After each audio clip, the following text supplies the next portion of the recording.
नमस्कार, जय जोहार, जय छत्तीसगढ़। मैं हेमंत बघेल आप सभी का बहुत बहुत स्वागत करता हूं मेरी इस YouTube चैनल में। पिछले वीडियो में हम लोगों ने छत्तीसगढ़ के गठन का इतिहास देखा था, जिसमें हमने विस्तार पूर्वक चर्चा किया कि किस प्रकार से छत्तीसगढ़ राज्य की स्थापना हुई, किस प्रकार से आंदोलन चलाया गया, किस तरह से विभिन्न संगठनों के माध्यम से अलग अलग समय में छत्तीसगढ़ को अलग राज्य बनाने की मांग की गई और 1 नवंबर 2000 को छत्तीसगढ़ आखिरकार पृथक राज्य के रूप में अस्तित्व में आया, जिसको हम लोगों ने विस्तार पूर्वक चर्चा किया है पिछले वीडियो में। अगर आपने उस वीडियो को नहीं देखा है तो उसे जरूर से देखिएगा। आज हम इस श्रृंखला को आगे बढ़ाते हुए आज हम डिस्कस करेंगे छत्तीसगढ़ राज्य के प्रतीक चिन्ह। जैसे कि छत्तीसगढ़ राज्य का जो प्रतीक है ना, मुहर, सरकारी कागजों में जो आप देखते हैं, राज्य पशु हो गया, राजकीय वृक्ष हो गया, राजकीय पक्षी हो गया, राजकीय गीत हो गया, इन तमाम चीजों को हम लोग डिस्कस करेंगे। क्योंकि राज्य गठित हो गया है ना, राज्य का अस्तित्व मतलब छत्तीसगढ़ पृथक राज्य बन गया। अब उसको अलग से इन सब चीजों की जरूरत होगी, एक उसका प्रतीक चिन्ह चाहिए होगा, राजकीय पशु, राजकीय वृक्ष, ये सारा चीज चाहिए होगा। ठीक, तो टॉपिक बहुत ज्यादा इंपॉर्टेंट है क्योंकि यहां से भी अक्सर क्वेश्चन पूछा जाता है कि छत्तीसगढ़ राज्य का प्रतीक चिन्ह में क्या है क्या नहीं है, इस टाइप से। ठीक, तो छत्तीसगढ़ राज्य के प्रतीक चिन्ह में सबसे पहले हम लोग बात करेंगे राज्य के प्रतीक चिन्ह से ही। प्रतीक चिन्ह, जैसे अगर हम भारत की बात करें तो भारत के मतलब भारत का जो राष्ट्रीय प्रतीक चिन्ह है वो क्या है, अशोक स्तंभ। ठीक, उसी प्रकार से छत्तीसगढ़ राज्य का राजकीय प्रतीक चिन्ह भी है। ठीक, जो आप लोगों ने सरकारी कागजों में देखा होगा, ऐसे गोल घेरे में अगर मैं बनाने की कोशिश करूं तो ऐसे गोल घेरे में होता है ना, बीच में जो है अशोक स्तंभ होता है जिसमें 3 शेर आपको दिखेंगे। ठीक, फिर इधर जो है ऐसे धान की बालियां होंगी, धान की बालियां होंगी ऐसे, ये इस टाइप से दोनों तरफ। ठीक, उसके बाद यहाँ बीच में जो है ऊर्जा चिन्ह कुछ इस टाइप से बना हुआ देखने को मिलेगा। फिर नदियां ऐसे देखने को मिलेगी, लहराती नदियां। फिर चारों तरफ आपको इस टाइप का स्ट्रक्चर देखने को मिलेगा। ठीक, ऐसे ये चारों तरफ बना हुआ होगा इस टाइप का चीज। तो इस तरह से हमारे छत्तीसगढ़ राज्य का प्रतीक चिन्ह है। अगर मैं बात करूं छत्तीसगढ़ राज्य की इस प्रतीक चिन्ह की, तो इसे कब अपनाया गया, तो 4 सितंबर 2001 को इसे अपनाया गया था। ठीक, या इसको स्वीकृति दी गई थी 4 सितंबर 2001। काफी बार पूछा गया है तो ध्यान में रखेंगे, 4 सितंबर 2001। 4 सितंबर वर्ष 2001 को छत्तीसगढ़ राज्य के प्रतीक चिन्ह को अपनाया गया था। ठीक, तो ये ध्यान में रखेंगे, 4 सितंबर 2001। अब आते हैं इसमें क्या है क्या नहीं है, इससे अक्सर पूछा जाता है। और ये कौन किस रंग में बना हुआ है, तो ये आपसे अक्सर पूछा जाता है। ठीक, तो सबसे पहला तो आपको डेट याद रखना है, 4 सितंबर सन 2001 को छत्तीसगढ़ राज्य का प्रतीक चिन्ह को अपनाया गया। किसी भी सरकारी कागज में ये मुहर आपको लगा हुआ देखने को मिलेगा सील के रूप में। ठीक, अब यहां पर जो सबसे पहला आपको पकड़ना है, ये जो गोल परिधि में जो चारों तरफ इस टाइप का आपको स्ट्रक्चर देखने को मिलेगा ना, ऐसे सब तरफ रहेगा ये इस टाइप से। ठीक, ये क्या है, तो ये हमारे छत्तीसगढ़ के 36 किलो को प्रदर्शित करता है। ठीक, छत्तीसगढ़ों या किलो को दर्शाता है। छत्तीसगढ़ या 36 किलो को ये दर्शाता है। अब ये जो छत्तीसगढ़ है या फिर जो 36 किले हैं, अब इनकी संख्या जो है 36 है। तो ये जो है अगर हम देखें तो जो घड़ी की सुइयां है वो 360 डिग्री घूमती है ना, मतलब समय जो है। ठीक, तो वैसे ही टाइप का है। और ये एक तरह से समृद्धि का प्रतीक इसको माना जाता है। 36 या फिर 360 डिग्री जो ऐसा पूरा घूमेगा ना ऐसे चारों तरफ। ठीक, तो वैसे ही टाइप से, तो इसको जो है हरा रंग से दिखाया गया। ये हरे रंग में होता है, ध्यान रखना, हरा रंग में होता है। और ये समृद्धि का प्रतीक है। ठीक, समृद्धि का प्रतीक है ये छत्तीसगढ़ या 36 किले। तो हमारे राजकीय प्रतीक चिन्ह में छत्तीसगढ़ों या 36 किलो को प्रदर्शित किया गया है सबसे बाहर में इस टाइप से। दूसरा चीज हम देखेंगे, अशोक स्तंभ। अशोक स्तंभ जो बीच में है ना, अशोक स्तंभ। ठीक, अशोक स्तंभ को लाल रंग से दिखाया गया। जो बीच में है अशोक स्तंभ, भारत का जो राष्ट्रीय चिन्ह है, भारत का कोई भी सरकारी कागज आपको देखने को मिलेगा तो उसमें अशोक स्तंभ लगा हुआ होगा। ठीक, अशोक स्तंभ। अब उसके बाद अगला है धान की बालियां। ये जो है ना, धान की बालियां, ये आपको दोनों तरफ देखने को मिल रहा होगा। ये वाला जो भाग है ये धान की बालियां। तो धान की बालियां ये हमारे छत्तीसगढ़ का जो क्योंकि छत्तीसगढ़ एक कृषि प्रधान राज्य है, ठीक, धन धान्य से परिपूर्ण है, तो उसको ये दर्शाता है। छत्तीसगढ़ को धान का कटोरा भी बोला जाता है ना, तो एक तरह से कहीं ना कहीं उसका ये परिचायक है। और इसको सुनहरे रंग से प्रदर्शित किया गया है, सुनहरा, ठीक, गोल्डन कलर से, ठीक। तो धान की बालियों को सुनहरे रंग से प्रदर्शित किया गया है। अशोक स्तंभ लाल रंग से, उसके बाद जो चारों तरफ जो छत्तीसगढ़ है वो हरे रंग से प्रदर्शित किया गया है। इसके बाद अगला आएगा ऊर्जा चिन्ह, ये जो है ना ऊर्जा चिन्ह, ठीक। तो ऊर्जा चिन्ह इसको जो है प्रदर्शित किया गया है नीले रंग से, ठीक, नीला रंग से, ब्लू। अब ऊर्जा चिन्ह, भाई हमारे छत्तीसगढ़ में कोयले का उत्पादन बहुत ज्यादा होता है, कोयले का बहुत सारा भंडारण है ना उत्तरी छत्तीसगढ़ में अगर हम लोग जाएंगे तो, ठीक। तो यहां पर बिजली का उत्पादन बहुत ज्यादा होता है, और बिजली क्या है, ऊर्जा, ठीक। तो ऊर्जा का उत्पादन हमारे यहाँ बहुत ज्यादा होता है, तो प्रतीक चिन्ह में ऊर्जा को भी प्रदर्शित किया गया है नीले रंग से, ठीक, ये ध्यान रखना। उसके बाद अगला चीज हमारे जो प्रतीक चिन्ह में देखने को मिलेंगी, नदियां। नदियों को तिरंगे रंग से, जो तिरंगा का जो रंग होता है ना उस कलर से जो है इसको दिखाया गया है, तिरंगे के रंग से, ठीक। हरा, सफेद, केसरिया, इस रंग से जो इसको दिखाया गया है नदियां, क्योंकि हमारा छत्तीसगढ़ में नदियां भी बहुत है, ठीक। मतलब जल संसाधन के मामले में भी छत्तीसगढ़ जो है परिपूर्ण है, और क्या बोलना चाहिए, समृद्ध है। जल संसाधन के मामले में समृद्ध है, ऊर्जा के मामले में, विद्युत उत्पादन के मामले में समृद्ध है, धान फसल इसके मामले में भी समृद्ध है, ठीक। और अशोक स्तंभ भाई देश की आन बान शान है, तो उसको तो स्थान दिया जाना ही है ना। और छत्तीसगढ़ या 36 किलो के आधार पर हमारे छत्तीसगढ़ राज्य की अलग पहचान बनती है, तो उसको भी राज्य के प्रतीक चिन्ह में प्रदर्शित किया गया है। तो सिर्फ इन 5 चीजों को यहां पर शामिल किया गया है, ध्यान रखना, काफी इंपॉर्टेंट है, काफी बार पूछा गया है, ठीक। अब इसका जो डेट है ना जब अपनाया गया था 4 सितंबर 2001, इसको भी आप लोगों को ध्यान में रखना है, क्योंकि ये भी काफी बार जो है पूछा गया है। अब यहां पर कुछ चीजें ध्यान रखना कि छत्तीसगढ़ का जो राजकीय पशु है, राजकीय पक्षी है, या फिर जो राजकीय वृक्ष है साल, तो इन सब चीजों को यहां पर स्थान नहीं दिया गया है। एक बार किसी एग्जाम में पूछा गया था कि क्या साल या सरई छत्तीसगढ़ के प्रतीक चिन्ह में है या नहीं, इस टाइप से। तो साल जो है इसमें नहीं है, ध्यान रखेंगे, पहाड़ी मैना वगैरह भी नहीं है। बस ये 5 चीजें हैं जो आपको ध्यान में रखना है, ठीक। अब ठीक, ये हो गया राजकीय प्रतीक चिन्ह।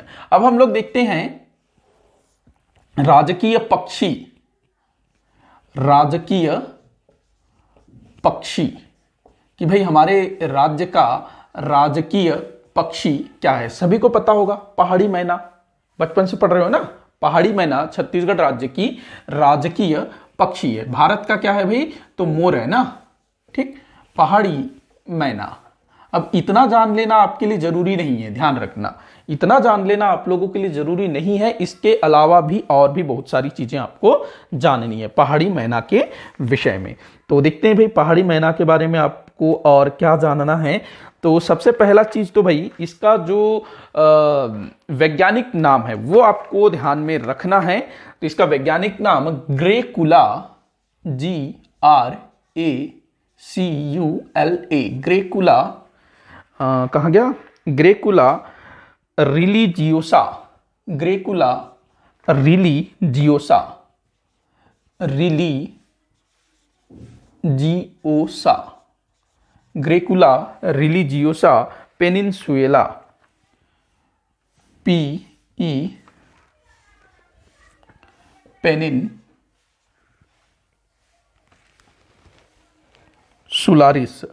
पेनिनसुलारिस। मेरी अंग्रेजी उतनी अच्छी नहीं है, ठीक, बट आप लोगों को ये याद रखना होगा, ग्रेकुला रिलीजियोसा पेनिनसुलारिस, ये जो है इसका वैज्ञानिक नाम है। कई बार जो है इसका वैज्ञानिक नाम भी पूछा गया है। तो हमारे छत्तीसगढ़ राज्य की जो राजकीय पक्षी है क्या है, पहाड़ी मैना, अंग्रेजी में जिसको बोला जाता है हिल मैना। पहाड़ मतलब हिल, मैना मतलब मैना, ठीक, पहाड़ी मैना अथवा हिल मैना। वैज्ञानिक नाम पूछा जाता है ग्रेकुला रिलीजियोसा पेनिनसुलारिस, ठीक, ये इसका जो है वैज्ञानिक नाम है। अब देखिएगा इसकी कुछ विशेषताएं। तो जो पहाड़ी मैना है, ये जो तोता होता है ना, मिट्ठू, हमारे छत्तीसगढ़ में मिट्ठू बोलते हैं ना, तोता, ठीक, पैरोट। तो जैसे तोता छोटे बच्चे की भांति बात करता है, ठीक, मानव की जो मानव बच्चा होता है ना, छोटा बच्चा, वैसे टाइप से बात करता है ना, वो मिट्ठू मिट्ठू बोलता है, आप उसको कुछ भी सिखाएंगे वो बोलता है, ठीक वैसे ही पहाड़ी मैना में भी मानव की तरह बोलने की क्षमता देखी गई है। ठीक, ये जो है मानव की तरह छोटे बच्चे के समान जो है बातें कर सकता है पहाड़ी मैना। अगर इसको सिखाया जाए तो ये बात करना सीख जाता है। ठीक, मैना मैना ऐसे बोलता है, इसको देखोगे तो। ठीक, तो ये ध्यान रखना। अब आते हैं ये कहां पाया जाता है, तो ध्यान रखेंगे दंडकारण्य का पठार, दंडकारण्य का पठार यहां पर ये पाया जाता है। इसमें भी आप जैसे कि कांगेर घाटी राष्ट्रीय उद्यान आप देख सकते हैं, जो बस्तर जिले में है ना, अब नेशनल पार्क। उसके बाद इंद्रावती राष्ट्रीय उद्यान जो कि बीजापुर जिले में है, पामेड़ राष्ट्रीय उद्यान, पामेड़ अभ्यारण्य जो बीजापुर जिले में है। ठीक, तो इस क्षेत्र में जो है पहाड़ी मैना देखा गया है और वहां पर इसका जो है संरक्षण संवर्धन का कार्य चल रहा है। विशेष करके इन तीनों का नाम ध्यान रखना है, कांगेर घाटी राष्ट्रीय उद्यान, इंद्रावती राष्ट्रीय उद्यान और पामेड़ अभ्यारण्य। जिला अगर पूछा जाए तो बीजापुर लगा सकते हो, बस्तर लगा सकते हो, दंतेवाड़ा, सुकमा, इस टाइप से इस क्षेत्र में जो है पहाड़ी मैना देखने को मिलती है। जगदलपुर में एक जगह है जो वनपाल संरक्षण केंद्र, जहां पर जो वनपाल है ना, वन रक्षक या क्या बोलेंगे, फॉरेस्ट गार्ड, उनकी ट्रेनिंग व्रेनिंग होती है, तो वहां पर उनका सेंटर बनाया गया है, प्रशिक्षण स्थल जगदलपुर में। ठीक, तो वहां पर भी जो है पहाड़ी मैना को संरक्षित करने का प्रयास किया गया है, वहां रखा गया है। अगर कभी आप जाएं तो वहां देख सकते हैं, अगर अभी होगा तो। ठीक, तो इतनी बातें जो है पहाड़ी मैना के संदर्भ में याद रखना है। ठीक, तो ये सारा चीज पूछा गया है, ध्यान में रखोगे। अच्छा, एक और चीज है कि पहाड़ी मैना को कब राजकीय पक्षी का दर्जा दिया गया। अगर ये पूछा जाता है तो वर्ष 2001 में जो है पहाड़ी मैना को राजकीय पक्षी का दर्जा दिया गया। ठीक, पहाड़ी मैना। अब हम लोग देखते हैं पशु, मैं इनको जो हाईलाइट कर देता हूं, मुझे इन्हें रेड पेन से लिखना था। ठीक, अब राजकीय पशु, तो मैं खाली पशु लिख रहा हूं। ठीक, राजकीय पशु। अब हम लोग पशु देखते हैं, तो राजकीय पशु क्या है भाई, तो सभी को पता होगा, वन भैंसा, वन भैंसा, वाइल्ड बफेलो। कई स्थानों पर इसको जो है ना वाइल्ड वाटर बफेलो भी लिखा जाता है, क्योंकि पानी वानी में भी भैंस ज्यादा रहते हैं ना, तो वाइल्ड वाटर बफेलो ऐसे भी लिखा गया है। ठीक, तो राजकीय पशु वन भैंसा। अब देखो यहां पर जो भैंस है, जो नॉर्मली आप लोग गांव देहात में देखते होंगे, वो अलग भैंस है, ध्यान रखना। उसके सामने, मतलब इसके सामने, तो वो जो गांव देहात में जो भैंस आप लोग देखते हैं वो कुछ भी नहीं है। इसकी हाइट बहुत ज्यादा होती है, वजन बहुत ज्यादा होता है, शरीर भी काफी बड़ा होता है। ठीक, तो वन भैंसा देखते हैं इसके बारे में। तो इसको भी जो है 2001 में छत्तीसगढ़ राज्य का राजकीय पशु घोषित किया गया। ठीक, इसका वैज्ञानिक नाम हम लोग देखते हैं, क्या होता है, ब्यूबलस, ब्यूबलस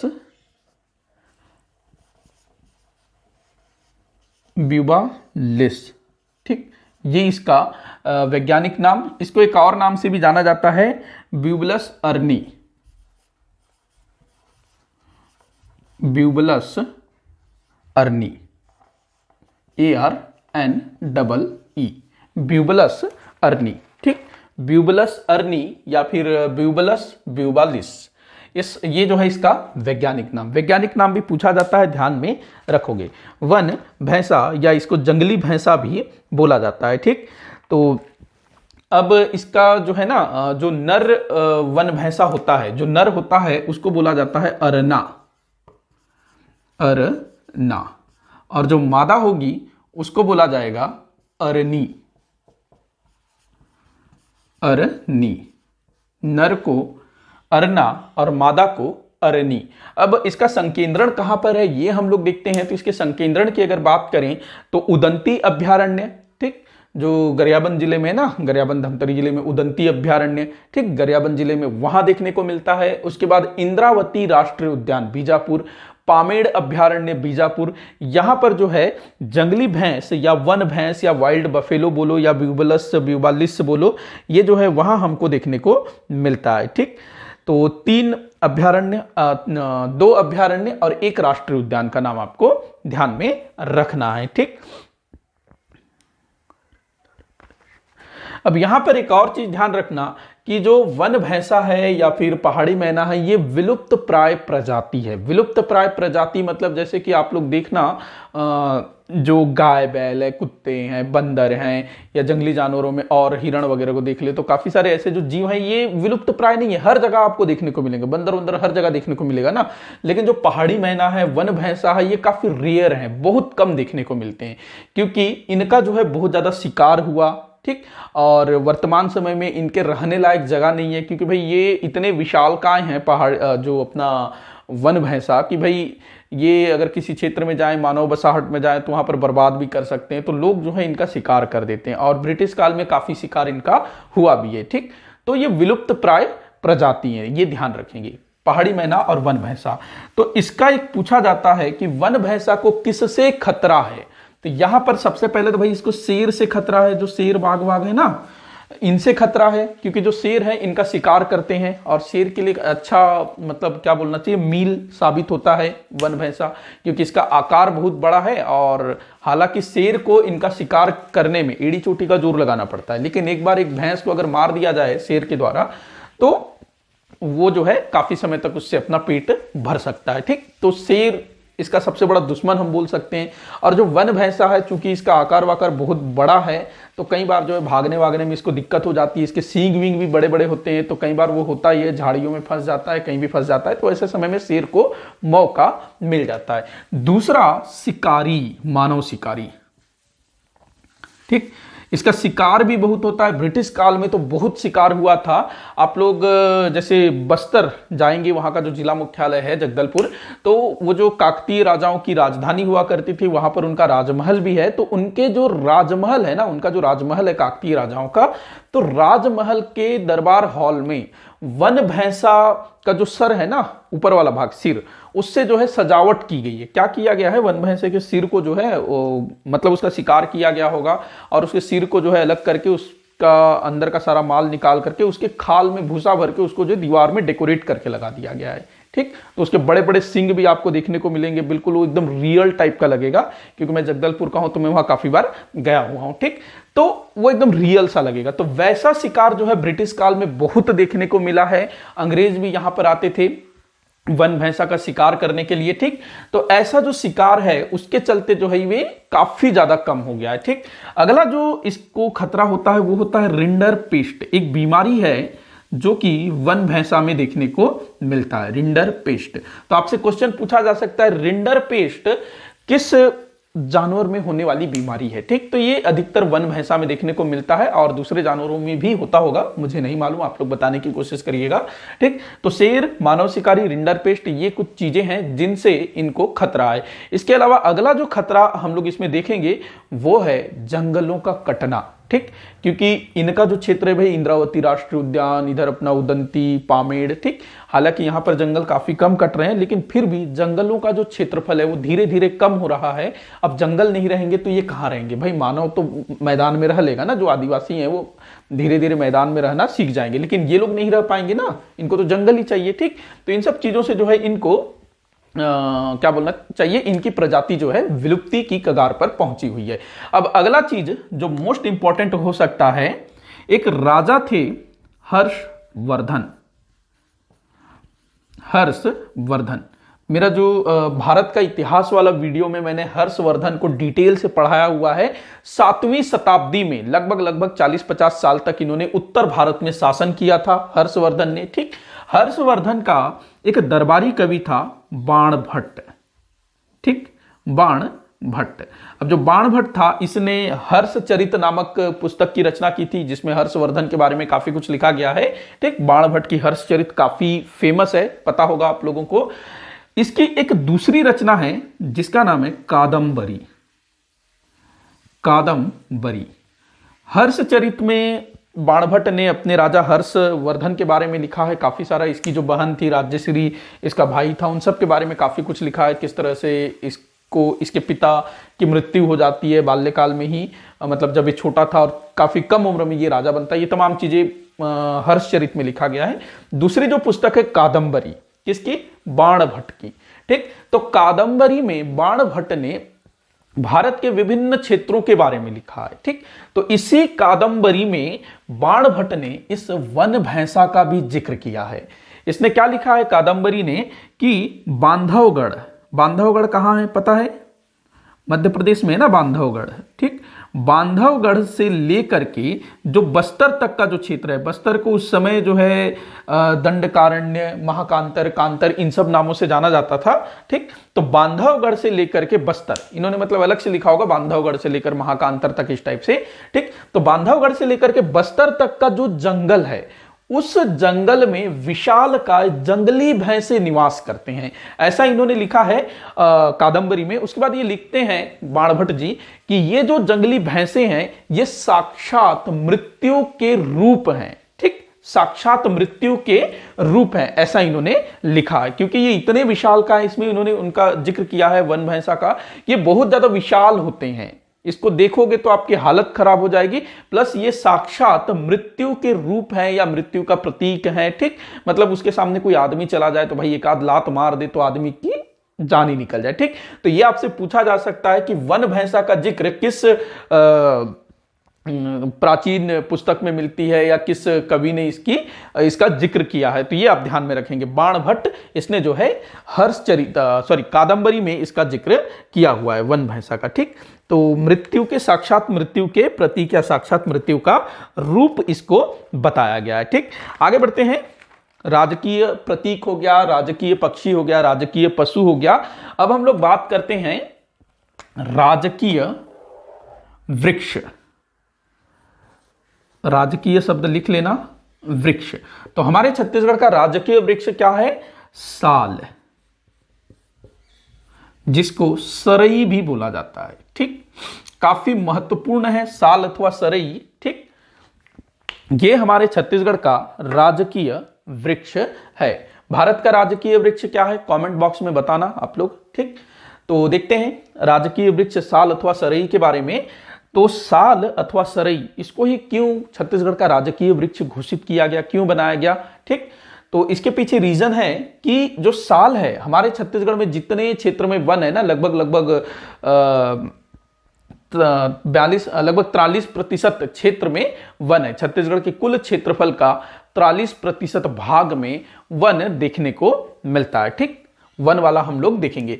तो जितने क्षेत्र में वन है ना, जितना हमारे यहां वन है, उसका 40.56% साल वृक्ष ही देखने को मिलेगा। मतलब मुझे अभी क्षेत्रफल ध्यान नहीं आ रहा है, लगभग 57,000 या 60,000, 57,000 के आसपास कुछ है क्षेत्रफल टोटल। ठीक, हाँ 57,000 के आसपास है, 55,000 या 57,000 स्क्वायर किलोमीटर क्षेत्र में वन फैला हुआ है हमारे छत्तीसगढ़ में। 1,35,192 वर्ग किलोमीटर है ना हमारे छत्तीसगढ़ का क्षेत्रफल। तो उसका लगभग 55 से 57% या 55 से 57,000 वर्ग किलोमीटर क्षेत्र में खाली जंगल है। तो जितना हमारे यहाँ जंगल है उसमें से 40.56% क्षेत्र में केवल और केवल साल वृक्ष के जंगल देखने को मिलते हैं। ठीक, मतलब कि हमारे छत्तीसगढ़ में सबसे ज्यादा जंगल किसका है? साल वृक्ष का है। तो काफी महत्वपूर्ण है, इसी कारण इसको जो है हमारे छत्तीसगढ़ राज्य का राजकीय वृक्ष घोषित किया गया। लेकिन इतना ही काफी नहीं है, ध्यान रखना। साल वृक्ष हमारे यहाँ सबसे ज्यादा पाया जाता है, केवल यही कारण नहीं है कि इसको जो है छत्तीसगढ़ राज्य का राजकीय वृक्ष घोषित किया गया, और भी काफी कारण है। देखिएगा, हमारे छत्तीसगढ़ में जनजातीय संस्कृति या जनजातियों की बहुलता है, तो जनजातीय समाज में साल अथवा सरई का बहुत ज्यादा महत्व है। एक जनजाति है हमारे छत्तीसगढ़ की, उर्रांव। ठीक, उत्तरी छत्तीसगढ़ में निवास करती है उर्रांव जनजाति। तो उर्रांव जनजाति में साल वृक्ष का अपना विशेष महत्व है। ठीक, इनका ऐसा मानना है कि इनकी जो इष्ट देवी है, इनकी इष्ट देवी जिसका नाम है सरना देवी, तो इनके अनुसार उर्रांव जनजाति के लोगों के अनुसार इनकी जो इष्ट देवी है सरना देवी, वो इसी साल वृक्ष में निवास करती है। ठीक, और साल वृक्ष में फूल खिलता है चैत्र मास में। चैत्र मास अभी आने वाला है, मार्च अप्रैल में होता है चैत्र मास। ठीक, जब रामनवमी मनाया जाता है ना, रामनवमी, चैत्र नवमी। ठीक, तो चैत्र मास में साल वृक्ष में फूल खिलता है। तो उर्रांव जनजाति के लोगों का ऐसा मानना है कि सरना देवी वहां निवास करती है और वो जो फूल खिला तो ये उनका आशीर्वाद है। तो वो लोग जो है चैत्र मास में एक पर्व मनाते हैं जिसको बोला जाता है सरहुल पर्व। ठीक, सरहुल पर्व, सरहुल पर्व। ठीक, सरहुल पर्व। और इस सरहुल पर्व में सरहुल नृत्य भी किया जाता है। ठीक, सरहुल पर्व भी है और उसमें जो नृत्य किया जाता है उसको सरहुल नृत्य कहा जाता है। सरहुल नृत्य बेसिकली जो साल वृक्ष है ना उसके चारों ओर, मतलब साल वृक्ष को पहले लोग पूजा वूजा करते होंगे और फिर उसके चारों ओर जो है नृत्य करते हैं। ठीक, तो सरहुल नृत्य और सरहुल पर्व ध्यान रखेंगे। सरना देवी की पूजा की जाती है। ठीक, और ये चैत्र मास के मेरे ख्याल से चैत्र पूर्णिमा के दिन इसको जो है मनाया जाता है। ठीक, तो ये हमारे छत्तीसगढ़ के जनजातियों में साल वृक्ष का काफी महत्व है संस्कृति में, समाज में। इसके अलावा अगर हम लोग बात करें अन्य जनजातियों में, तो अन्य जनजातियों में भी साल का अपना विशेष महत्व है। अलग अलग जनजातियों में अलग अलग महत्व। और एक जो सबसे कॉमन है भाई, जो जंगल है वहां से लकड़ियां मिलती है, पत्ते मिलता है, तो उन सब चीजों से भी यूज करते हैं। और चूंकि इसकी हर जगह जो है आपको साल वृक्ष देखने को मिलेगा अधिकतर, तो जनजातियों में इसका अलग ही महत्व है। ठीक, तो ये एक रीजन हो गया। ठीक, अब देखते हैं साल वृक्ष के संबंध में कुछ और बातें। तो साल वृक्ष का सर्वाधिक संकेंद्रण हमारे छत्तीसगढ़ में अगर कहीं है तो वो है बस्तर क्षेत्र में। आपसे पूछा जाता है कि सर्वाधिक साल वृक्ष कहाँ पाया जाता है, तो बस्तर क्षेत्र में। और बस्तर क्षेत्र को साल वनों का द्वीप भी कहा गया है। ठीक, एक लेखक हुए गुलशेर अहमद खां सानी, जो कि बस्तर के जगदलपुर से ही थे, वहाँ काफ़ी समय वे रहे थे, उनका बचपन शायद जगदलपुर में ही बीता था। ठीक, तो गुलशेर अहमद खां सानी, उन्होंने एक पुस्तक लिखी थी साल वनों का द्वीप। ठीक, काफी अच्छी पुस्तक है, कभी पढ़ने को मिले तो जरूर से पढ़िएगा। साल वनों का द्वीप किसको बोला गया है, बस्तर को बोला गया। काफी बार पूछा गया है साल वनों का द्वीप किसे बोला गया है। इसके बाद अगला चीज ध्यान रखना कि जो केशकाल घाटी है वहां पर सबसे उत्तम किस्म के साल वृक्ष पाए जाते हैं। ठीक, तो साल वृक्ष के संबंध में इतनी चीजें ध्यान रखना, जब हम लोग वन वगैरह पढ़ेंगे ना तब और डिटेल से पढ़ेंगे। तो साल वृक्ष हमारे छत्तीसगढ़ राज्य का राजकीय वृक्ष है। ठीक, आगे बढ़ते हैं। ये हो गया साल वृक्ष भी हो गया, राजकीय प्रतीक हो गया, पशु हो गया, पक्षी हो गया। ठीक, अब क्या देखना बच रहा है, अच्छा इसके बाद हम देखते हैं राजकीय फसल। राजकीय फसल, तो यहीं पर मैं बता देता हूं भाई, राजकीय फसल सिंपल सा है, सबको पता होगा ना। राजकीय फसल क्या है, राजकीय फसल, तो राजकीय फसल हमारे यहां होगा धान। ठीक, राजकीय फसल धान को घोषित किया गया है। हमारे यहाँ धान की बहुत सारी किस्में लगाई जाती है। हालांकि अच्छा एक चीज और कि हमारे छत्तीसगढ़ को धान का कटोरा बोला जाता है ना, धान का कटोरा। ठीक, क्यों बोला जाता है, क्योंकि यहाँ पर धान का उत्पादन ठीक ठाक होता है। अच्छा, यहां पर ध्यान रखोगे कि धान का उत्पादन जो है ना भारत के अन्य राज्यों की तुलना में हमारे छत्तीसगढ़ में बहुत अधिक होता है, ऐसा नहीं है। छत्तीसगढ़ में धान का उत्पादन जो है ना उतना ज्यादा नहीं होता है अन्य राज्यों की तुलना में। अगर हम लोग देखें तो पश्चिम बंगाल, उत्तर प्रदेश, इन क्षेत्रों में जो है धान का उत्पादन बहुत ज्यादा होता है, बड़े पैमाने पर होता है। लेकिन फिर भी हमारे छत्तीसगढ़ को धान का कटोरा कहा जाता है। क्यों कहा जाता है, तो देखिएगा जो छत्तीसगढ़ का जो मैदान है, महानदी बेसिन, मध्य छत्तीसगढ़ वाला भाग, वहां पर एक ऐसा भौगोलिक क्षेत्र बनता है जो कि एक कटोरे का रूप ले लेता है। मतलब ऐसे टाइप से, कटोरा कैसे होता है, ऐसे होता है ना कुछ कटोरा, ऐसे टाइप से।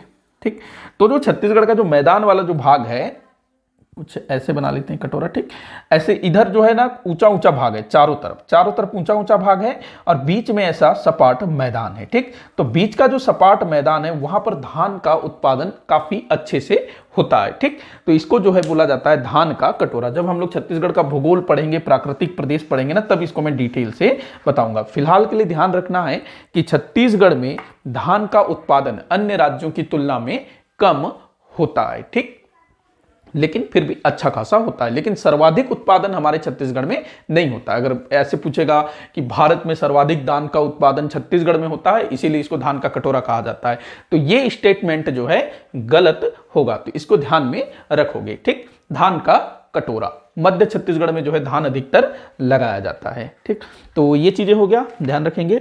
आगे हम लोग देखते हैं कुछ और चीजें।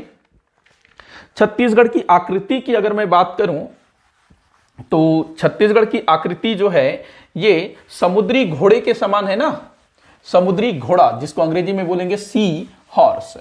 ठीक, यहां पर एक चीज ध्यान रखना कि जो गेंडा है, जिसको हिपोपोटेमस बोला जाता है ना, वो नहीं, वो अलग चीज। अच्छा गेंडा नहीं यार, एक दरियाई घोड़ा होता है ना, दरियाई घोड़ा, समुद्री घोड़ा जिसको बोलते हैं दरियाई घोड़ा, जो पानी के अंदर मतलब बाहर भी रहता है, 4 पैर होता है, गेंडा टाइप का होता है, ठीक। तो वो नहीं लगाना है, ठीक। समुद्री घोड़ा या सी हॉर्स वो अलग होता है, काफी छोटा सा होता है, जैसा हमारा छत्तीसगढ़ का जो नक्शा है ना उस टाइप का वो कुछ कुछ दिखता है। तो दरियाई घोड़ा एक अलग चीज है, वो उसको मत लगाना, वो गेंडा टाइप का दिखेगा, ठीक। तो समुद्री घोड़ा को भी ध्यान में रखोगे कि छत्तीसगढ़ की आकृति ऐसी है। अब हम लोग देखते हैं राजकीय गीत, छत्तीसगढ़ का राजकीय गीत। भारत का राष्ट्रीय गीत बताइए आप लोग कमेंट बॉक्स में, राजकीय गीत, भारत का राष्ट्रीय गीत बताइए, राष्ट्रीय गान बताइए, किसने लिखा है ये भी बताइए, ठीक। गीत, राजकीय गीत। तो भाई क्या है छत्तीसगढ़ का राजकीय गीत, सबको पता है ना, अरपा पैरी के धार, महानदी है अपार, ठीक। अरपा पैरी के धार, ये जो है छत्तीसगढ़ का राजकीय गीत घोषित किया गया है। अरपा पैरी के धार कब घोषित किया गया, पूछ सकता है ना। अरपा पैरी के धार को राजकीय गीत हम बोल रहे हैं, लेकिन घोषणा कब हुआ भाई, कब घोषित किया गया, तो ध्यान रखना है 2 फरवरी 2020 को अरपा पैरी के धार को छत्तीसगढ़ के राजकीय गीत या राज्य गीत के रूप में अपनाया गया, स्वीकृति दी गई, घोषणा किया गया, अधिसूचित किया गया, जो भी आप बोले, ठीक। तो अरपा पैरी के धार, अब इसको राजकीय गीत, या इससे पहले तो कोई राजकीय गीत नहीं था ना छत्तीसगढ़ का, तो ऐसा करने के पीछे उद्देश्य क्या था, ठीक। तो एक तरह से छत्तीसगढ़ के जो गौरव है उसको और अच्छे से बढ़ाने के लिए, और इसका उद्देश्य ये है कि जो भी शासकीय कार्यक्रम होगा, सरकारी कार्यक्रम होगा, उसको शुरू करने से पहले राजकीय गीत को गाया जाएगा, इस टाइप से जो है इसको बोला गया, ठीक। और कोई भी कार्यक्रम होता है ना, सरकारी कार्यक्रम, शासकीय कार्यक्रम, स्कूलों में, कॉलेजों में या कहीं पर भी सरकारी कार्यक्रम, तो शुरू में जो है राजकीय गीत गाया जाता है, ठीक। अब कुछ अन्य चीजें, भाई राजकीय गीत को किसने लिखा है, ये तो डॉक्टर नरेंद्र देव वर्मा, डॉक्टर नरेंद्र देव वर्मा, इनके द्वारा जो है इस गीत को लिखा गया था वर्ष 1973 में, इन्होंने इसकी रचना की थी। डॉक्टर नरेंद्र देव वर्मा जी ने वर्ष 1973 में राजकीय गीत अरपा पैरी के धार की रचना की थी, ठीक। तो मोस्ट इंपॉर्टेंट है भाई, पूछ सकता है ना, डॉक्टर नरेंद्र देव वर्मा, ध्यान रखेंगे। और रचना कब हुई थी, तो 1973 में। आगे बढ़ते हैं, इससे जुड़ी हुई कुछ अन्य बातें, जैसे कि अगर आप इस गीत को सुनोगे तो इसमें कुछ नदियों का जिक्र होता है, कुछ जगहों का जिक्र होता है, तो वो जो है क्वेश्चन बन सकता है, ठीक। तो इसमें देखना 4 नदियों का जिक्र होता है, अरपा पैरी के धार, महानदी है अपार, इंद्रावती हा पखारे तोर पैया, ठीक। 4 नदी कौन कौन से, अरपा पैरी, महानदी और इंद्रावती। लिखने की जरूरत है क्या, मेरे ख्याल से नहीं है, ठीक। याद रहेगा ना, अरपा पैरी, महानदी और इंद्रावती। इस गीत को सुन लेना या रोज सुना करो, अच्छा गीत है, अच्छा लगता है सुनने में, रोज सुना करो तो ये याद हो जाएगा, इसको रटने की जरूरत नहीं पड़ेगी, ठीक। तो अरपा पैरी, महानदी, इंद्रावती। अब जिला देख लेते हैं, कौन कौन से जिलों का यहाँ पर वर्णन किया गया है। हम लोग आगे डिटेल में देखेंगे सभी 33 जिलों को, लेकिन अभी यहाँ जिन जिलों का जिक्र हुआ है उसको हम लोग देख लेते हैं। अच्छा, मैं नदियों की संख्या लिख देता हूँ भाई, सिर्फ संख्या 4। अगर मैं जिला की बात करूं तो 7 जिलों का यहां पर जिक्र हुआ है इस गीत में। कौन कौन से जिले हैं, सबसे पहले रायगढ़ का जिक्र होता है। रायगढ़ का जिक्र छत्तीसगढ़ महतारी के मुकुट के रूप में किया गया है। ऐसे बोलते हैं कि मतलब गीत में बोला गया है कि जो रायगढ़ है वो मोर मुकुट के समान सज रहा, इस टाइप से। तो रायगढ़ जिले को क्या बोला गया, मुकुट, छत्तीसगढ़ महतारी के मुकुट के समान है वो, ठीक। पहला रायगढ़ हो गया, दूसरा बिलासपुर, तीसरा सरगुजा। बिलासपुर और सरगुजा को भुजा, बाह, ये जो है ना बाह, सरगुजा और बिलासपुर को छत्तीसगढ़ महतारी या छत्तीसगढ़ मैया के भुजा के रूप में दिखाया गया, प्रदर्शित या क्या बोलना चाहिए, वर्णित किया गया है इस गीत में, बिलासपुर और सरगुजा। उसके बाद रायपुर को कमर, कन्हैया, क्या बोलते हैं, कन्हैया बोलते हैं ना, मुझे उतनी छत्तीसगढ़ी नहीं आती है, आप लोग बताना कमेंट में कमर को क्या बोला जाता है छत्तीसगढ़ी में, ठीक। कन्हैया बोलते हैं ना, ठीक। तो कमर रायपुर को बोला गया है कमर, रायपुर बीच में है ना।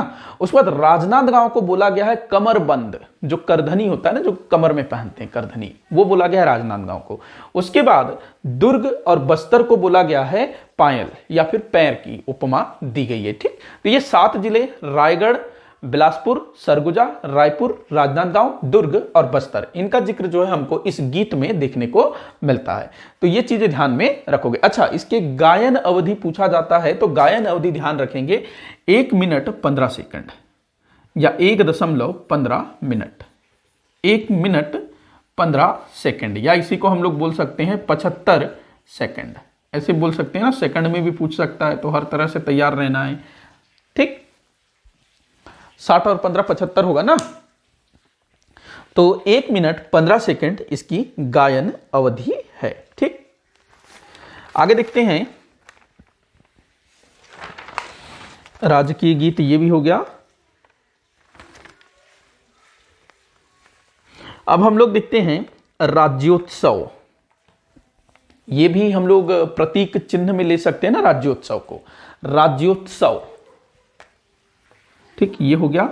अब आते हैं राज्योत्सव। क्या है भाई राज्योत्सव? तो हमारा जो छत्तीसगढ़ राज्य है वो 1 नवंबर सन 2000 को पृथक छत्तीसगढ़ राज्य या पृथक राज्य के रूप में अस्तित्व में आया था। ठीक, तो इस दिन को याद करने के लिए प्रति वर्ष 1 नवंबर को उत्सव मनाया जाता है, तो उसको बोला जाता है राज्योत्सव। जैसे कि हमारे भारत कब आजाद हुआ था 15 अगस्त 1947, तो 15 अगस्त को सेलिब्रेट किया जाता है ना स्वतंत्रता दिवस के रूप में। उसके बाद हमारा जब संविधान लागू हुआ 26 जनवरी 1950 को, तो उसको गणतंत्र दिवस, रिपब्लिक डे के रूप में हम लोग जो है उसको हर साल सेलिब्रेट करते हैं। तो वैसे ही हमारा जो छत्तीसगढ़ राज्य है 1 नवंबर 2000 को अस्तित्व में आया, और छत्तीसगढ़ राज्य गठन को लेकर के काफी आंदोलन चला था, काफी सारे लोगों ने इसमें अपना योगदान दिया था। तो उस दिन को सेलिब्रेट करने के लिए हर साल 1 नवंबर को उत्सव मनाया जाता है, तो उसी को क्या बोला जाता है, राज्योत्सव मनाया जाता है। इसकी शुरुआत जो है काफी पहले हुई थी अजीत जोगी जी के समय में, और सबसे पहले यहाँ मुख्य अतिथि के रूप में सोनिया गांधी जी का आगमन हुआ था।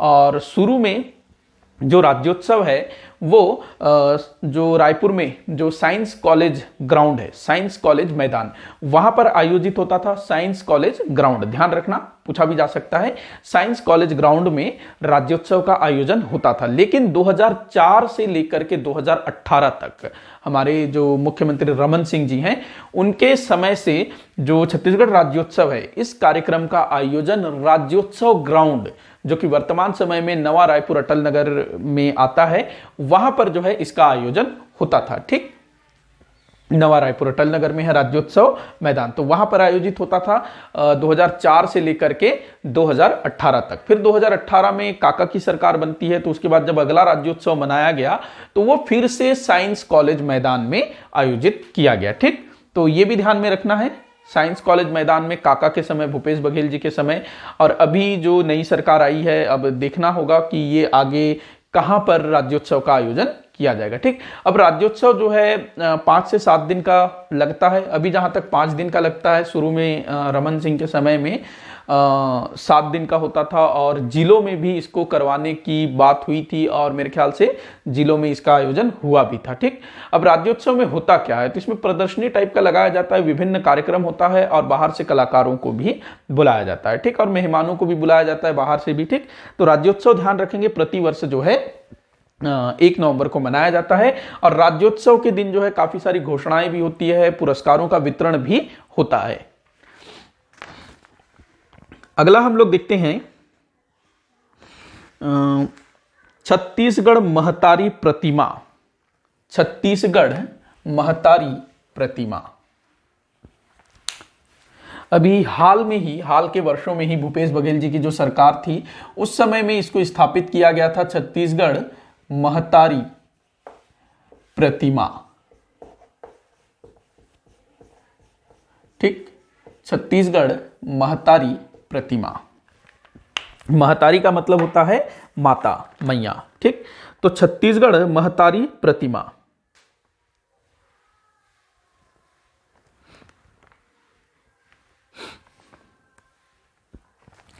तो देखना, 1 नवंबर सन 2022 राज्योत्सव का दिन था।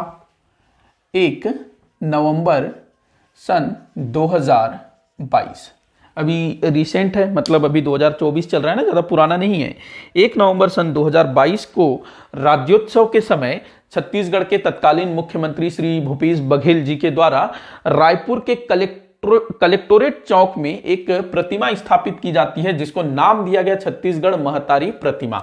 यह जो प्रतिमा है ये कांस्य निर्मित प्रतिमा है, ध्यान रखेंगे, कांस्य निर्मित प्रतिमा है, कांस्य धातु से। ठीक, इसकी हाइट 11 फुट, इसकी हाइट कितनी है? 11 फुट है, जो कि कांस्य धातु से बनी हुई है। अगर हम इसके मूर्तिकार की बात करें तो पद्मश्री जे.एन. Nelson, JN. है या एम है, एक बार मैं चेक कर लेता हूं, जे.एम. Nelson, J.M.. नेल्सन, ये जो है इसके मूर्तिकार हैं, जे.एम. नेल्सन। ठीक, तो ये कब स्थापित हुआ था? तो 1 नवंबर सन 2022 को, या फिर हम बोल सकते हैं 22वें राज्योत्सव के समय इसको जो है स्थापित किया गया रायपुर के कलेक्टोरेट चौक में। कांस्य धातु से बना हुआ है, 11 फुट इसकी हाइट है, और मूर्तिकार कौन है? पद्मश्री जे.एम. नेल्सन। अब ये जो प्रतिमा बनाई गई है, तो इस प्रतिमा को मतलब इसका आधार क्या था? तो देखिएगा 1990 में, मतलब जिस समय छत्तीसगढ़ राज्य को पृथक राज्य बनाने के लिए आंदोलन जब चल रहा था, तो उसी समय वर्ष 1990 में छत्तीसगढ़ महतारी का चित्र तैयार किया गया। ठीक, छत्तीसगढ़ महतारी का चित्र तैयार किया गया। अगर आप लोग गूगल में सर्च करेंगे छत्तीसगढ़ महतारी, तो आपको एक चित्र दिखेगा, एक देवी का चित्र दिखेगा। तो वो जो है 1990 में बनाया गया था, जिसको छत्तीसगढ़ पृथक राज्य निर्माण आंदोलन के समय में यूज किया जाता था। ठीक, तो उसी चित्र को आधार बना करके यह प्रतिमा तैयार किया गया। ठीक, अब यहां पर जो भूपेश बघेल जी हैं तत्कालीन मुख्यमंत्री, उनका उद्देश्य ये था इस प्रतिमा को स्थापित करने के पीछे कि छत्तीसगढ़ की जो अलग पहचान है उसको अच्छे से दिखाया जाए, बनाया जाए। ठीक, और अच्छी बात भी है। ठीक, तो रायपुर में इसको स्थापित किया गया, जो कि राजधानी है। तो इनका उद्देश्य ये था कि राज्य के प्रत्येक जिलों के जिला मुख्यालय में इस प्रतिमा को स्थापित किया जाएगा, ये इनका उद्देश्य था। अब उनकी सरकार तो रही नहीं, आगे देखते हैं इसको स्थापित किया जाता है या नहीं किया जाता है। ठीक, लेकिन ये आपको ध्यान में रखना है, छत्तीसगढ़ महतारी प्रतिमा। ठीक है, अब और क्या देखेंगे? अच्छा, अब हम लोग देखते हैं राजकीय गमछा। ये भी भूपेश बघेल जी के द्वारा जारी किया गया था, राजकीय गमछा।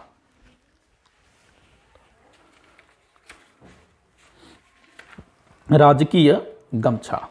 ठीक, गमछा जानते हो ना, राजकीय गमछा। ठीक, राजकीय गमछा। गमछा जो टॉवेल होता है ना, टॉवेल एक जो हम लोग यूज करते हैं नहाने वहाने के बाद शरीर को पोंछने के लिए, वो तो एक अलग होता है, वो थोड़ा सा मोटा होता है। उसके अलावा हमारे छत्तीसगढ़ में गांव देहात में एक टॉवेल यूज किया जाता है, वो पतला होता है। वो नॉर्मली जो है गले में ऐसे रख के लोग जो है घूमते हैं, जैसे हम लोग रुमाल रखते हैं, जेब में रुमाल रखते हैं। लेकिन गांव देहात के जो लोग होते हैं वो रुमाल नहीं रखते हैं, उसके जगह पे वो क्या रखते हैं? गमछा।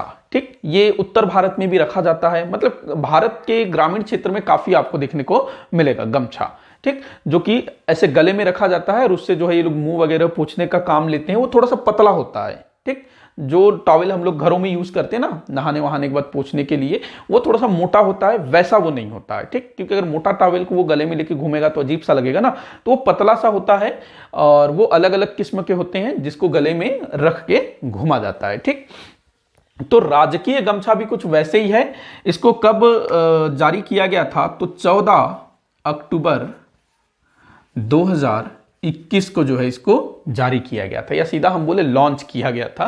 ठीक, राजकीय गमछा। अब इसकी कुछ विशेषताएं हैं। बनता किससे है ये?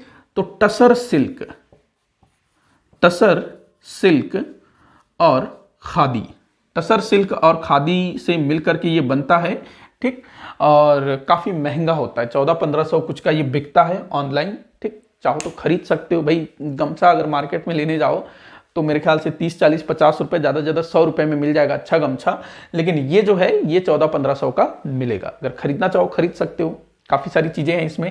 ठीक, अब देखते हैं टसर सिल्क खादी से ये बनता है। कहाँ बनाया जाता है? तो जांजगीर चांपा जिले का जो चांपा है ना, उसमें एक गांव है सिवनी। जांजगीर चांपा जिले का सिवनी नामक स्थान, यहाँ के जो बुनकर है, क्योंकि जांजगीर चांपा जिला जो है वो सिल्क के लिए, कोसा के लिए काफी जाना जाता है ना हमारे छत्तीसगढ़ में, ठीक। तो जांजगीर चांपा जिले का सिवनी नामक स्थान, यहाँ के बुनकरों द्वारा इस गमछे को तैयार किया जाता है, ठीक। इस गमछे को यहां तैयार किया जाता है। अब इसकी कुछ और खास बातें देख लेते हैं। तो इस गमछे में, जो कि भाई सिल्क विल्क का बना हुआ है, तो इसमें डिजाइन वगैरह भी बना होगा ना, तो इस सिल्क में छत्तीसगढ़ का जो पूरा जो वैभव है, या जो राजकीय प्रतीक प्रतीक हम लोगों ने देखा, अभी काफी सारी चीजें देखा ना, उन सभी चीजों को इसमें समाहित करने का कोशिश किया गया है, ठीक। सबसे पहले इसमें भी पहाड़ी मैना को चित्रांकित किया गया है। पहाड़ी मैना को इसमें दिखाया गया है, वन भैंसा को इसमें दिखाया गया है, जो कि छत्तीसगढ़ राज्य के राजकीय प्रतीक चिन्ह हम बोल सकते हैं, राजकीय पशु, राजकीय पक्षी, ठीक।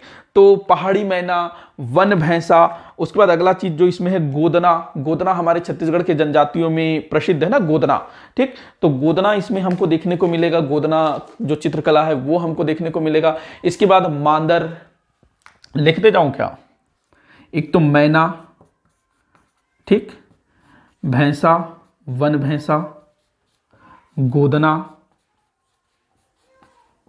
उसके बाद मांदर, मांदर नृत्य करते हुए लोक कलाकार, या मांदर नृत्य करते हुए आदिवासियों का चित्र। मांदर जो होता है ना, बड़ा सा ऐसे बजाते हैं, ठीक। तो वही मांदर नृत्य करते हुए जनजातियों की चित्र उसमें वर्णित है, या लोक कलाकार जो भी आप बोल सकते हैं, ठीक। मांदर नृत्य का इसमें जो है चित्रांकन किया गया है।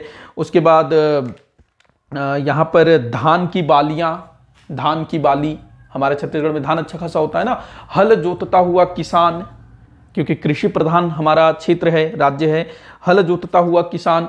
उसके बाद सरगुजा की भित्ति चित्रकला, सरगुजा में जो भित्ति चित्रकला है ना, ठीक, भित्ति चित्रकला, भित्ति मतलब दीवार, तो सरगुजा का भित्ति चित्रकला भी यहां पर वर्णित है, ठीक। उसके बाद यहां पर एक और चीज, गौर मुकुट, जो बस्तर क्षेत्र में जो गौर नृत्य किया जाता है ना, तो उसका जो गौर मुकुट है उसका भी यहां पर जो है चित्रांकन किया गया है, ठीक। तो मैना, वन भैंसा, गोदना चित्रकला, मांदर करते हुए जनजातीय लोग, उसके बाद धान की बालियां, हल जोतता हुआ किसान, सरगुजा की भित्ति चित्रकला, गौर मुकुट, जो गौर नृत्य के समय में जो दंडामी माड़िया लोग सिर में जो मुकुट धारण करते हैं ना, उसको बोला जाता है गौर मुकुट। गौर एक जानवर होता है, तो उसी के सिर से, उसी के सींग विंग से वो मुकुट तैयार किया जाता है, ठीक। तो इन सब चीजों को जो है यहाँ पर इस राजकीय गमछा में चित्रांकित किया गया है, ठीक। अब इसके साइज की बात करें, क्योंकि एक पर्टिकुलर साइज में बनता है, ठीक। तो 84 × 24 इंच, अगर इंच में बात करें तो 84 इंच लंबा होता है और 24 इंच चौड़ा होता है। फुट में अगर हम लोग बात करें तो 12 नहीं, ये 7 हो जाएगा, 12 सत्ते 84 होता है ना, 12 पंजे 60, 12 छक्के 72, 12 सत्ते 84, ठीक। 2 फुट, 7 फुट लंबा और 2 फुट चौड़ा गमछा होता है। अब इस गमछे को बनाए जाने के पीछे उद्देश्य क्या था, जिसको मैंने बताया कि भाई 1400-1500 रुपए का ये आता है, सिल्क का बना हुआ है ना, सिल्क, खादी, ये सब चीज मिला करके बनाया जा रहा है, दुनिया भर की इसमें चित्रकारी की जा रही है, अब इतना महंगा कौन खरीदेगा, ठीक। तो इसको बनाए जाने के पीछे या इसको जारी करने के पीछे उद्देश्य ये था कि हमारे छत्तीसगढ़ में जब भी कोई कार्यक्रम होगा, चाहे वो राज्योत्सव हो, कुछ भी हो, अब बाहर से लोग आएंगे, ठीक, तो उनको जो है गिफ्ट किया जाएगा, ठीक। बाकी अगर कोई लेना चाहता है तो वो भी ले सकता है, पर्सनली भी वो ले सकता है, ठीक। अगर आप लेना चाहो तो आप लोग भी ले सकते हो, इनके वेबसाइट में जा करके वहां से ले सकते हो। इसके अलावा कोई, मान लो हमारे छत्तीसगढ़ में जो उद्योग वगैरह हैं, उस टाइप से कोई निजी व्यक्ति आता है ना उन उद्योगों में या ऑफिसेज में, कोई भी घूमने उमने भी आता है बाहर से, चाहे फॉरेनर हो या दूसरे राज्य के हो, तो वैसे लोग भी जो है इस गमछे को खरीद सकते हैं। और इस गमछे में छत्तीसगढ़ की पूरी संस्कृति, या हम बोले पूरा छत्तीसगढ़ इसमें जो है समाहित है। तो एक जो हम कहीं घूमने जाते हैं और कुछ स्मृति चिन्ह लेकर के आते हैं ना भाई, कि वो चीज़ जो है हमको वहाँ की याद दिलाए, तो ये बेहतरीन चीज़ है। अगर कोई टूरिस्ट यहाँ पर आते हैं, ये चीज़ लेकर के जाते हैं तो उनको काफ़ी अच्छा लगेगा। ठीक, तो इस उद्देश्य से जो है इसको तैयार किया गया है। अच्छा, इससे जो भी पैसा आता है वो पैसा जो है इन बुनकरों को ही दिया जाता है। ठीक, और डायरेक्ट इसको अभी जो है गवर्नमेंट बेच रही है, गवर्नमेंट सेल कर रही है, तो इसमें मेरे ख्याल से प्रॉफिट मार्जिन जैसा कुछ उतना नहीं होगा। जितना भी पैसा है वो जहां तक इन्हीं बुनकरों को जाता होगा। हालांकि सरकारी काम है तो कुछ ना कुछ झोल झाल तो होता भी होगा। ठीक, लेकिन ये अच्छी पहल इसको मैं बोलूंगा। हालांकि थोड़ा सा सस्ता वाला भी होना चाहिए था, जिससे कि हम जैसे लोग भी खरीद सकें। ठीक, तो ये राजकीय गमछा, इसके बाद और कोई चीज छूट रहा है क्या? तो लगभग इतना ही राजकीय प्रतीक चिन्ह में। इसमें हम लोगों ने देखा छत्तीसगढ़ राज्य का राजकीय प्रतीक चिन्ह, राजकीय वृक्ष, राजकीय पक्षी, राजकीय पशु, उसके बाद राज्य गीत हम लोगों ने देखा, छत्तीसगढ़ महतारी प्रतिमा हमने देखा, राज्योत्सव देखा हम लोगों ने, राजकीय गमछा देखा, राजकीय फसल देखा। ठीक, इसके बाद और क्या देखा? अच्छा, समुद्री घोड़ा वाला भी देखा। तो काफी सारा चीज हम लोगों ने इस वीडियो में कंप्लीट किया। तो यहां से क्वेश्चन बहुत पूछा जाता है और मैंने पूरी कोशिश की है कि आप लोगों को डिटेल में जानकारी दूं और सरल तरीके से जानकारी दूं, जो कि आपको दिमाग में आसानी से बैठ जाए और ज्यादा आप लोगों को याद करने या रट्टा मारने की भी जरूरत न हो। हाँ, जो पहाड़ी मैना और जो वन भैंसा है उसका वैज्ञानिक नाम को आपको जरूर से याद करना होगा। अच्छा, मैंने जो साल है ना उसका वैज्ञानिक नाम मैंने नहीं बताया है, मैं वो आप लोगों को बता देता हूं। वो सूर्या रोबस्टा करके कुछ उसका नाम बनता है, वो मैं आपको बता देता हूं। साल का सूर्या रोबस्टा, हाँ ये रहा। तो इसका वैज्ञानिक नाम आप लोग नोट कर लेंगे। साल का, साल वृक्ष का वैज्ञानिक नाम सूर्या रोबस्टा, सूर्या रोबस्टा, ये जो है साल वृक्ष का वैज्ञानिक नाम है। ठीक, तो मैना, वन भैंसा और साल, इन तीनों के वैज्ञानिक नामों को आपको ध्यान में रखना है, क्योंकि यहां से भी क्वेश्चन जो है पूछा जाता है। तो आज के लिए इस वीडियो में फिलहाल इतना ही। आप लोग मुझे कमेंट करके बताइएगा टॉपिक कैसा लगा। कोई भी डाउट हो या फिर लगता है कि मैंने कोई मिस्टेक किया है तो जरूर से बताइएगा, ताकि मैं इसको सुधार सकूं। वीडियो को जितना हो सके उतना आप शेयर करिएगा, लाइक जरूर करिएगा, चैनल को सब्सक्राइब जरूर करिएगा, ताकि इसी तरह के वीडियोस आपको आगे भी देखने को मिलता रहे। वीडियो को आखिर तक देखने के लिए आपका बहुत बहुत धन्यवाद।